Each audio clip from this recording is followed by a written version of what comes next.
清晨，带青色的天空才刚刚翻出几丝鱼肚白，县衙门口那面登堂鼓便响了起来。县太爷不情愿地从温暖的被窝里披衣起身，洗漱后匆匆奔向前堂。大家好，开始今天的分享之前，希望你能给人间烟火点个订阅，我将会分享更多优质的内容。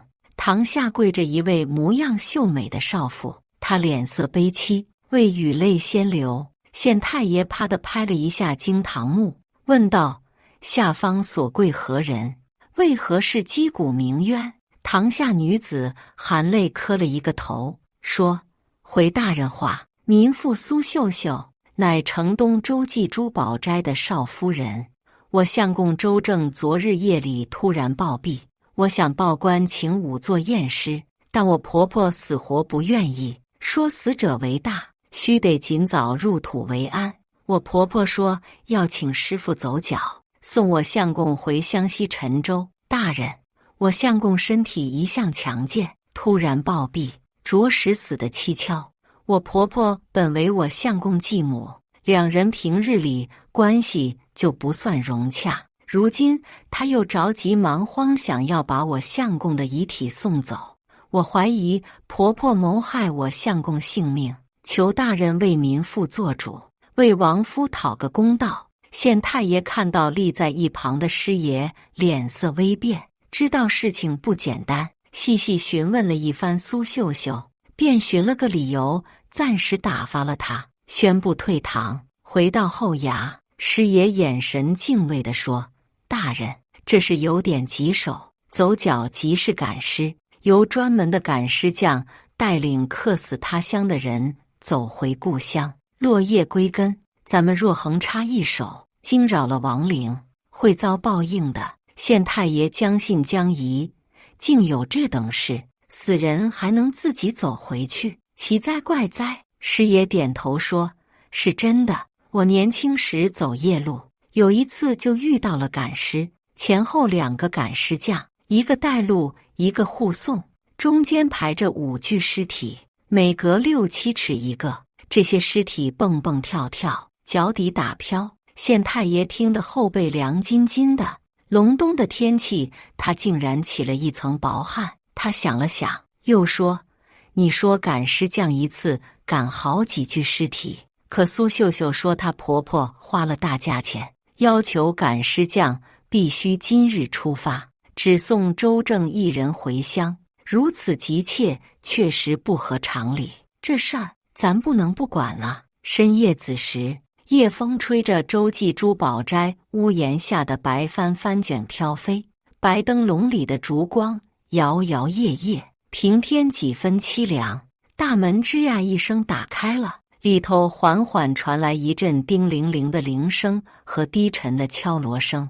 一个身形瘦长的汉子走了出来，只见他身穿青布长衫，腰间系着一条黑色腰带，脚下踩着一双草鞋，嘴里正念念有词。他的身后跟着一个身形高大的男子，那男子身披黑色长袍，头戴高筒毡帽，额上贴着一张朱砂黄符。他正缓慢地一蹦一蹦地跳了出来，沁凉的夜风吹过，那张黄符被吹起，露出符纸底下那张脸。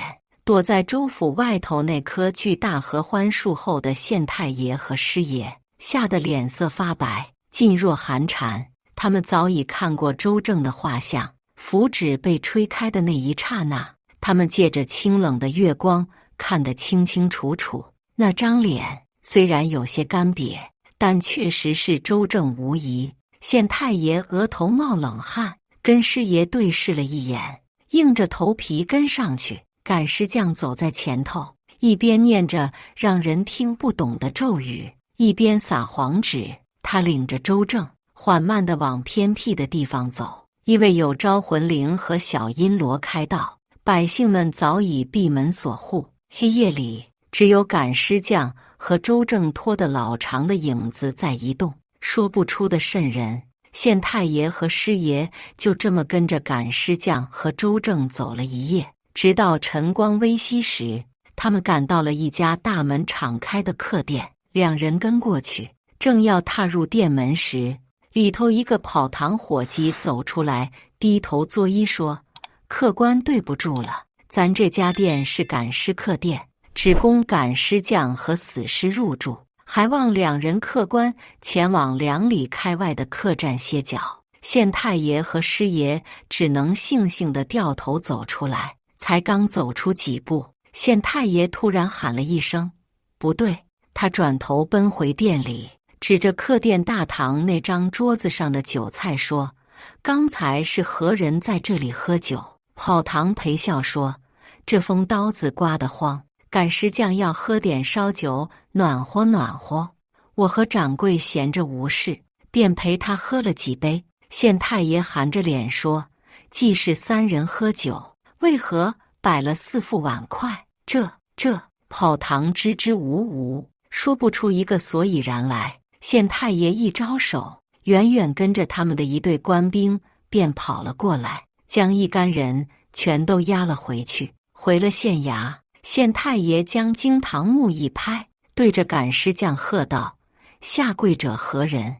你是如何与周正的继母合谋，害其性命，还不速速招来？”赶尸匠啪啪磕头，哆嗦着说：“大人，我昨日接了这单生意，周正早已是死尸，我绝对没有谋害他的性命。”县太爷不信，又问他在赶尸客店里是与何人喝酒吃菜。赶尸匠也同跑堂一样支支吾吾，说不清楚。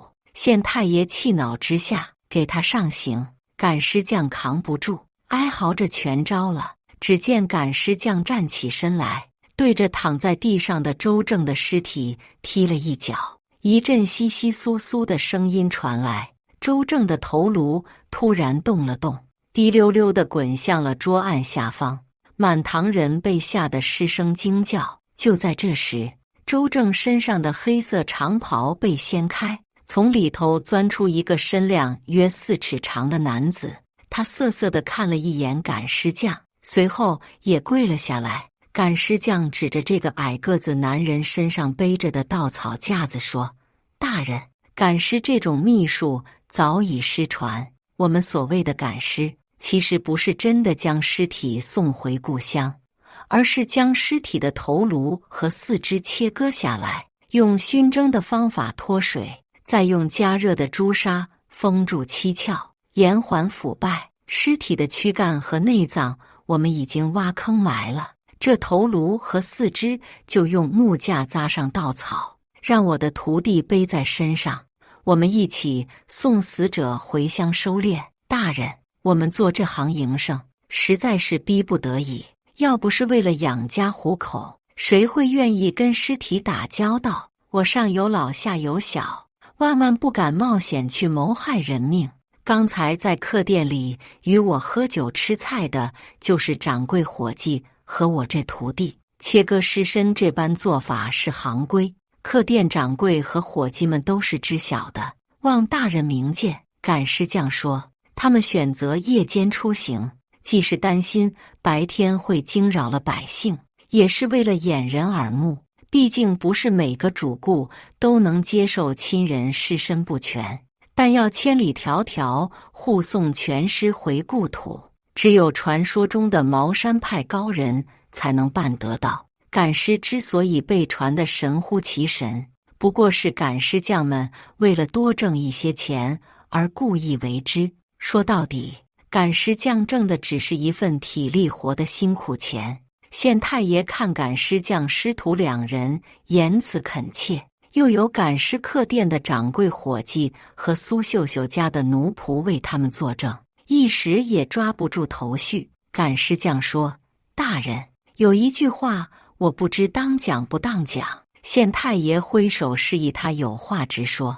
赶尸匠说，我们切割周正的躯体时，发现他骨头发黑，内脏散发出一股腥臭味，他应该是死于中毒。县太爷听了精神一振，立即让人挖出周正的躯体验尸。经过5座查验，周正确实是死于中毒。县太爷命人将苏秀秀和她的婆婆丁兰唤来听审。苏秀秀早已哭得红肿的双眼又滴下泪来，她看着丁兰嘶声说：“婆婆，周正虽然不是你亲生儿子，但平日里敬你孝你，并没有半丝怠慢，你为何就能下得了这样的毒手？”丁兰嘴唇蠕动着，脸色灰败，垂着头一声不吭。县太爷一拍惊堂木，喝道：“丁兰，你为何要毒死周正？又是用什么法子将他毒死的？还不快快招来！”丁兰说：“他是将砒霜撒进周正的吃食里，每天撒极少量的一点，让他慢性中毒而死。”县太爷又问：“你为何要毒杀他？”丁兰说：“他为了名声而表面敬重我这个继母，背地里却一直瞧不起我，认为我是姨娘扶正，不是正头夫人出身。他爹死后，他不知道是听了谁的谗言，说我会图谋他的家产，处处防备我，甚至还想请宗族长老出面休弃我。我都这把年纪了，若被休弃出门，再无活路，横竖是死，我情愿搏一搏。”围观堂审的百姓惊呼连连，感慨说：“果然是后娘的拳头，6月的日头，怎一个毒字了得！”县太爷命人去搜丁兰的住处，果然从他房里的隐秘处搜出几包砒霜。于是他将丁兰收监，择日判决。第二天，县太爷刚起床，师爷又跑来说，仵作再次验周正的尸身时，发现周正的尸骨表面发黑，内里却发青。被砒霜毒死的人，尸骨是从里到外都是发黑的。县太爷懵了，如果周正不是死于砒霜中毒，那为什么丁兰会认罪？衙门又重新忙碌起来，县太爷又提审了丁兰几次，都没有新的发现。第3天早上，有狱卒飞奔进来通报说，丁兰昨夜在狱中离奇身亡。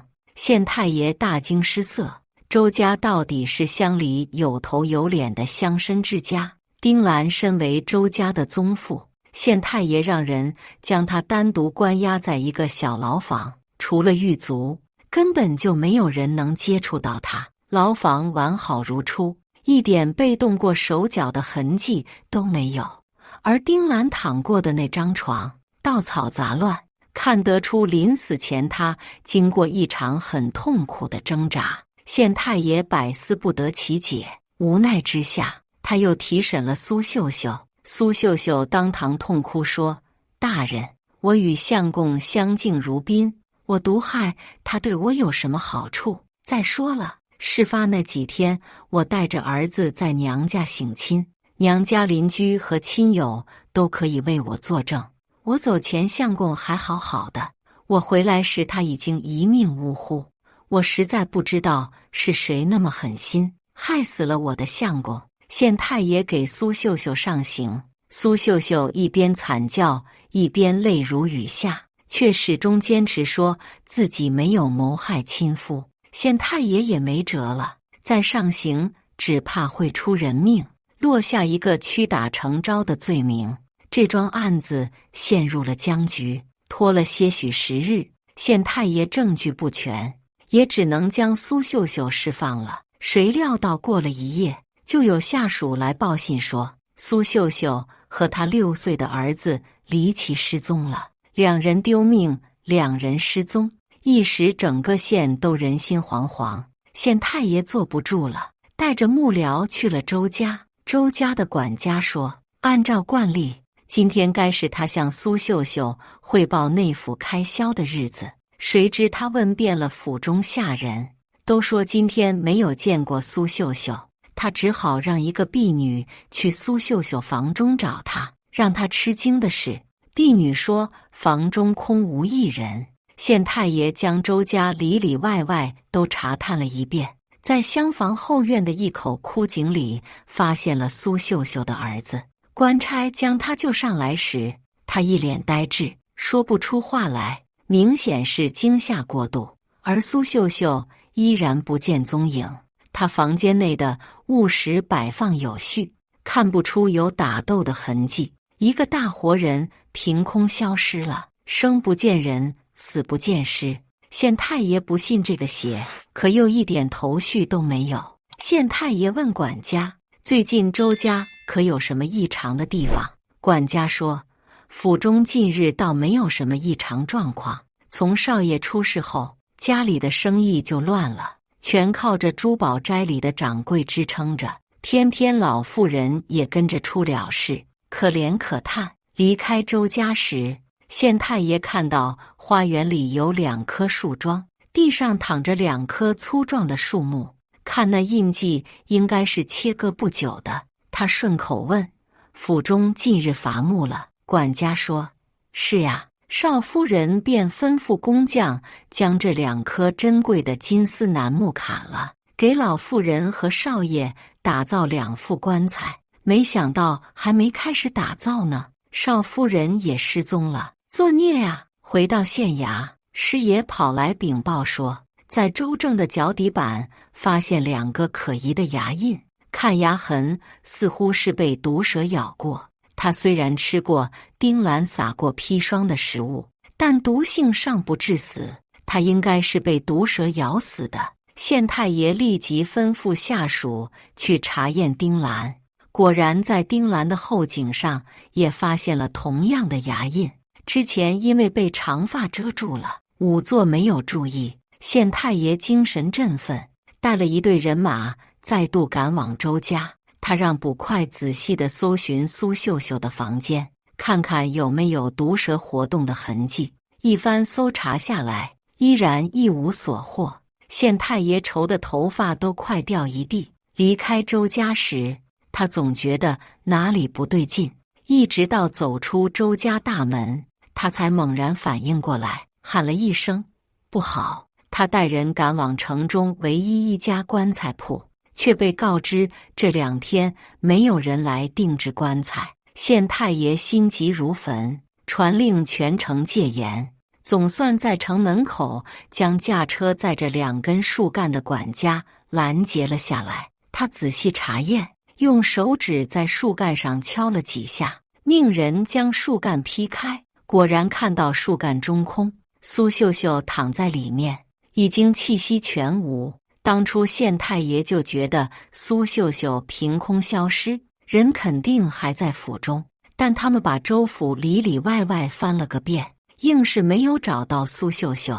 而昨天的2棵金丝楠木，树身粗壮，若是把内里掏空，塞入一个身形窈窕的女人，并不难。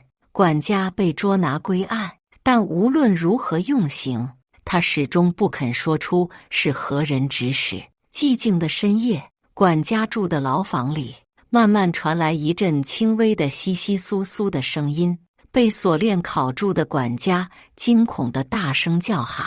狱卒们闻声赶来，赫然看到一条昂着头、吐着红信子的银环蛇。县太爷立即将牢房角落的一根绳子扯了一下，一桶早已准备好的雄黄酒从天而降，银环蛇被兜头浇了个透湿，原本迅猛的动作呆滞了下来。狱卒们趁机用铁钩将银环蛇死死摁住，让捕蛇人将它收入背囊中。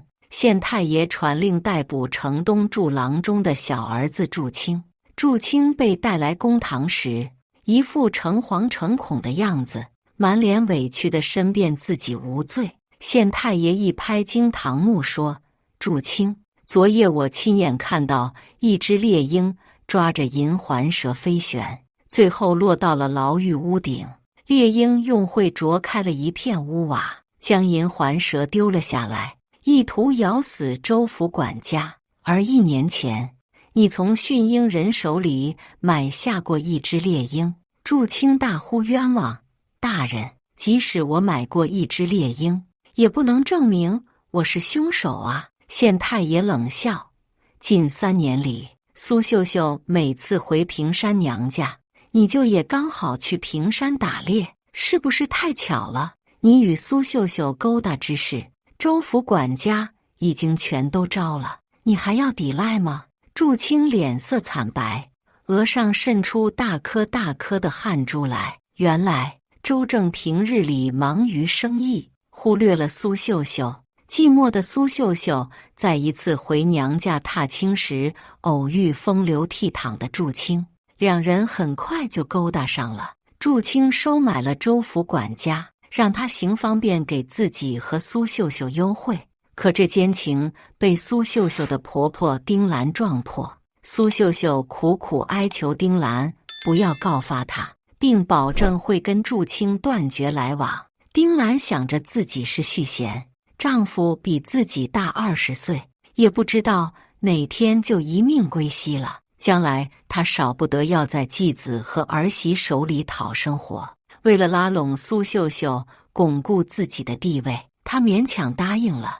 但祝清始终觉得丁兰的话信不过，终日提心吊胆。1年前，苏秀秀的公爹去世，祝清便指使苏秀秀处处挑拨离间，想要让周正把丁兰赶走。周正虽然与丁兰之间的嫌隙越来越大，但他始终下不定决心赶走继母，因为他担心会被人戳脊梁骨。